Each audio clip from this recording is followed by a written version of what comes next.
일본에게 있어 최악의 사태가 또 한 번 펼쳐졌습니다. 후쿠시마 원전 사고와 동일한 사고가 또 벌어진 것인데요. 노토 반도에 위치한 시카 원전이 그 주인공입니다.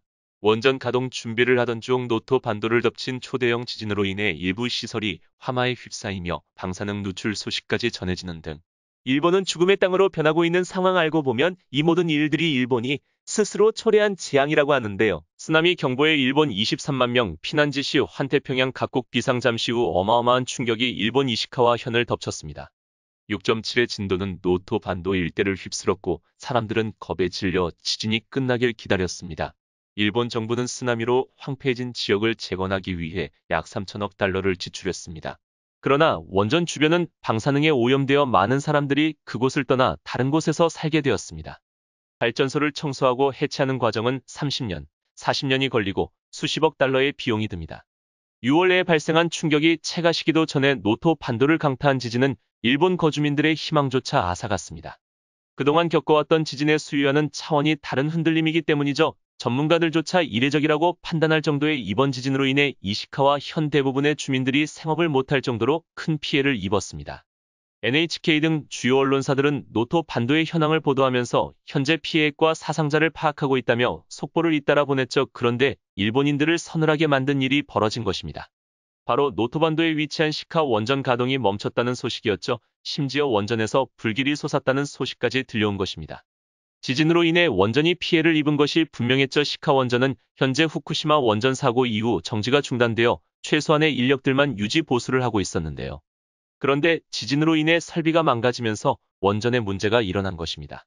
불행히도 일본에 부는 원자력 바람 때문에 시카 원전은 재가동을 멈추고 시범 운전은 물론 2호기까지 가동을 위해 정부의 사용 테스트를 받고 있었습니다. 원전의 사업자인 호쿠리쿠 전력은 이번 지진으로 인해 최악의 사태에 직면했죠. 그대로 가동을 하지 않고 놔뒀으면 문제가 없었겠지만 원전에 대한 욕심을 위해 재가동을 하면서 연료를 투입한 탓에 지진으로 인해 엄청난 피해를 입은 것이죠. 자칫 잘못하면 제2의 후쿠시마가 될 수도 있는 상황. NHK를 비롯한 일본 주요 언론에서는 현재 시카 원전의 상황을 지켜보고 있으며 추가 화재가 일어나지 않기를 바라고 있습니다. 가장 큰 문제는 방사능 누출인데요. 가이거 계수기 수치가 시카 원전 근처에서 폭등하는 모습이 관찰되었습니다. 현재 시카 원전 주변에 있는 주민들은 긴급하게 대피 사고에 대한 수습을 위해 남아있던 인력들도 방사능 누출 소식이 전해지면서 전원 대피에 나섰죠. 이바라키 현을 비롯해 주변 지역인 도야마, 이시카와 현 역시 일본 정부의 긴급한 안내에 따라 주민들이 피난 지진으로 인한 사상자를 수습할 틈도 없이 방사능 피해를 막기 위해 이탈 행렬이 이어지고 있습니다. 이번 지진에 대해 많은 전문가들은 이례적인 일이라고 보도하며 시카 원전 사고가 아닐 수도 있다는 주장까지 나왔는데요.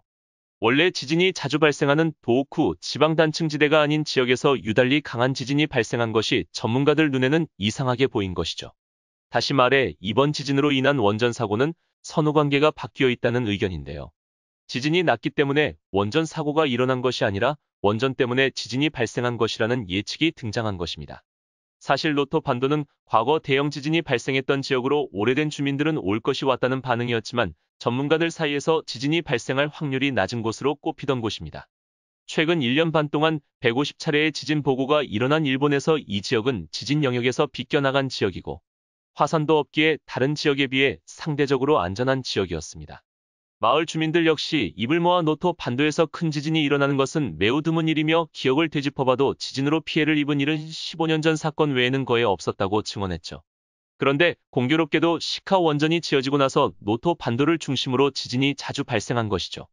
실제로 이번 대규모 지진 일주일 전 6월 중순쯤 발발한 지진 이후 얼마 지나지도 않았고 초대형 지진이 노토 반도를 강타한 것은 이곳 주민들 입장에선 이례적인 일이었죠. 시카 원전이 재가동을 위해 시험 운전을 하고 지대를 불안하게 만든 것이 이번 대형 지진을 발생시킨 것이라는 분석이 나왔죠.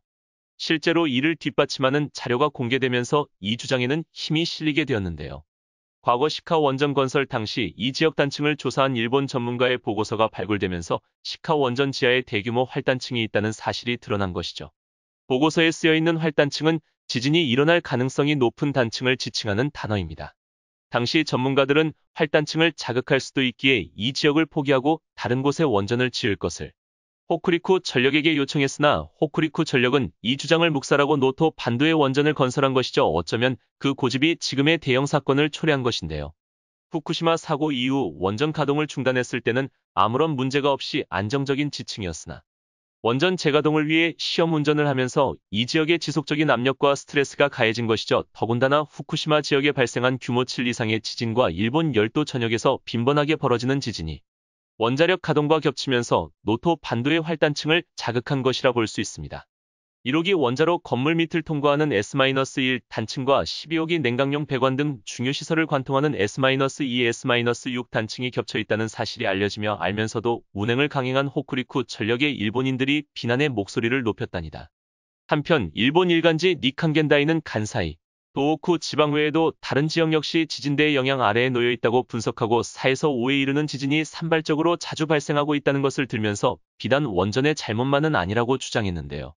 호쿠리쿠 전력이 니칸겐다이의 주요 후원사라는 사실이 다른 언론을 통해 보도되면서 호쿠리쿠 전력이 의도적으로 원전 주장을 덮으려고 한다는 비난이 솟구쳤습니다. 추가 조사가 더 필요한 상황이지만 원전 사고로 인해 현재 일본은 또 하나의 위기를 대처해야 하는 상황. 그동안 원자력 발전을 조심스럽게 재추진하면서 원전을 늘리려던 일본의 계획에 큰 차질이 생긴 것이죠. 최근 우크라이나 러시아 전쟁으로 인해 원자재 값은 물론 석유 가격이 급등함에 따라 기시다 후미오 총리는 에너지 안보를 이유로 원자력 발전소 재가동을 약속했는데요.